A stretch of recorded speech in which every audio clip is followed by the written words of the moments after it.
Red Bull gives you wings and also does the same for many extreme sports teams and individual athletes too. It is one of the most recognizable brands in the world, and contrary to what many people think, it was not invented in Austria. No matter where you go in the world, you will find Red Bull because people simply like this fizzy energy drink. After all, it does sort of give tired and sleepy people wings with a sudden energy boost. Stay tuned as we take you on a journey of Red Bull's origins that began in Thailand with a dream by a poor Chinese migrant and the marketing magic of an Austrian toothpaste salesman. In 1975, long before Red Bull came into existence, there was a Thai energy drink called Krating Daeng, which literally means Red Bull in English. It was devised by a Chinese immigrant living in Thailand called Chaleo Yoovidhya. The drink itself was not the first or most unique energy drink in Thailand or globally. It tasted like a sweetened, non-carbonated, cherry-flavored cough syrup and was mostly sold in pharmacies. When it was first launched in Thailand on a large scale back in 1976, the targeted audience solely consisted of hard-working laborers, miners and farmers in rural areas. This marketing strategy seemed like a failure from a distance. However, as it turned out later, Chaleo Yoovidhya used it intentionally to avoid head-to-head competition with other energy drink makers, who capitalized on cities but ignored rural areas. All that changed later, when Chaleo turned the Krating Daeng logo of 2 Red Bulls, charging into the symbol of Thai boxing via aggressive marketing and sponsorship. Today, Krating Deang is one of the most popular energy drinks in Thailand, and its Thai owners are entitled to 51% of Red Bull's shares, and all of its trademark rights in Europe and North America. Krating Daeng is technically the first version of Red Bull. In fact, Red Bull still uses the same old recipe devised by Chaleo Yoovidhya in the early 70s. Chaleo Yoovidhya was born to poor Chinese immigrants in Phichit, Thailand, at some point between 1923 and 1932. He spent most of his early days helping his parents raise ducks and sell fruits.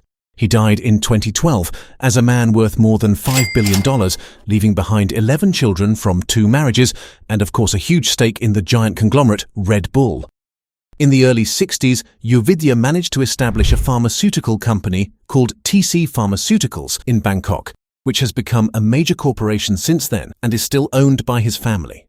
The success of Red Bull internationally was not a result of Yoovidhya's hard work, but rather a result of marketing magic by an Austrian who stumbled upon the drink by accident and quit his job just to turn the energy drink into an international brand.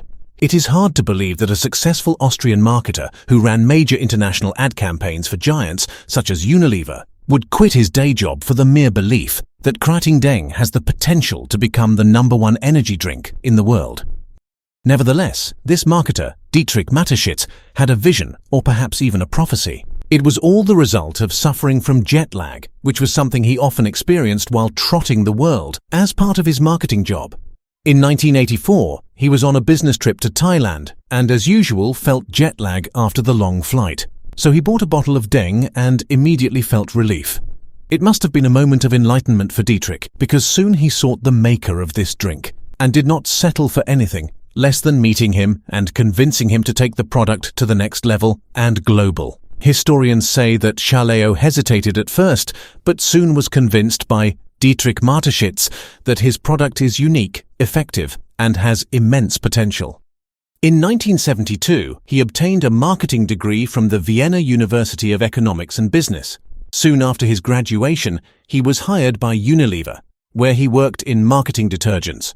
Later, he moved to work at Blendax, the German cosmetics company. It was during his travels for Blendax as a toothpaste marketer in 1984 that he discovered the Krating Daeng energy drink. The fact that he was an innovative, experienced marketer with excellent knowledge of the import-export business played a major role in the transformation of Krating Daeng into a whole new international brand, Red Bull.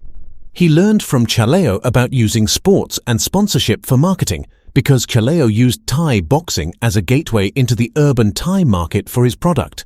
Dietrich Mateschitz died in late 2022, leaving behind a fortune worth $21 billion. He was known as a very charitable philanthropist. In 1987, Red Bull was launched in Austria as a result of a $1 million joint venture capital project launched by Dietrich Mateschitz and Chaleo Yoovidhya. The deal was simple. Each partner maintained 49% ownership of the new Red Bull GmbH company. However, the Yoovidhya family dynasty was and still is the majority shareholder because Chaleo's eldest son owns the remaining 2% of the company. Chaleo provided the secret recipe and ingredients for Red Bull, while Dietrich made sure that it is compatible with Western standards and taste. The venture was successful from day one. You could say that Red Bull was meant to fly from the beginning. In 1997, Red Bull began making commercials bearing its memorable slogan, "Red Bull gives you wings." Since 1989, Red Bull has been presenting its flagship drink as a source of mental alertness, physical strength, endurance, and perseverance. This is evident in its aggressive marketing via extreme sports. This marketing strategy is the core of Red Bull's business model, and it is not cheap at all. Think of it this way. In 2021, Red Bull made $6 billion in revenues and went on to spend $2 billion on marketing and sponsorship. They have an immense and complex global network for marketing and sponsorship focused on motorcycle racing and speedway, mountain biking, aerobatics, windsurfing, snowboarding, kayaking, rowing, wakeboarding, Formula One, and NASCAR racing, and the list goes on.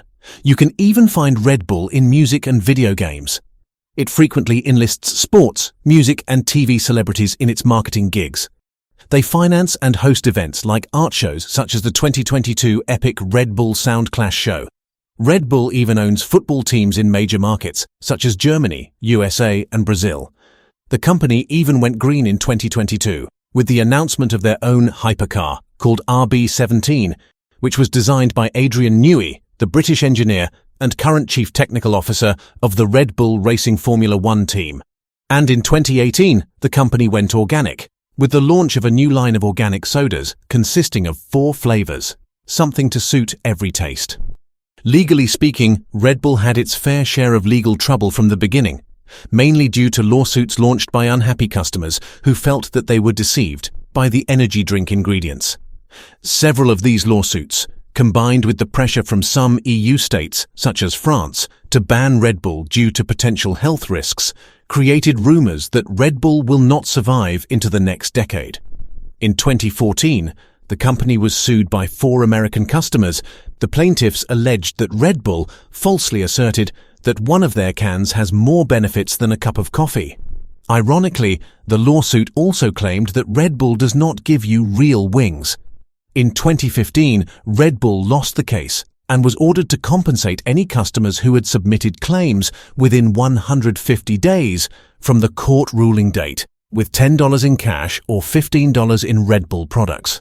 In the end, the rumors and predictions by some experts regarding Red Bull's demise were merely overstated and far-fetched ideas, and the company proved and continues to prove beyond any doubt that it was and will continue to be a dominant force in the global energy drink market. The story of Red Bull is not just about business and financial success, it is about a company that made the dreams of an endless number of professional athletes and racers along with their fans true. Its contributions to sportsmanship are simply unparalleled. Did you find this video entertaining and educational? Let us know in the comments section and feel free to tell us what you would like to see next. Please share, like, subscribe, and hit the bell icon. And thank you for watching.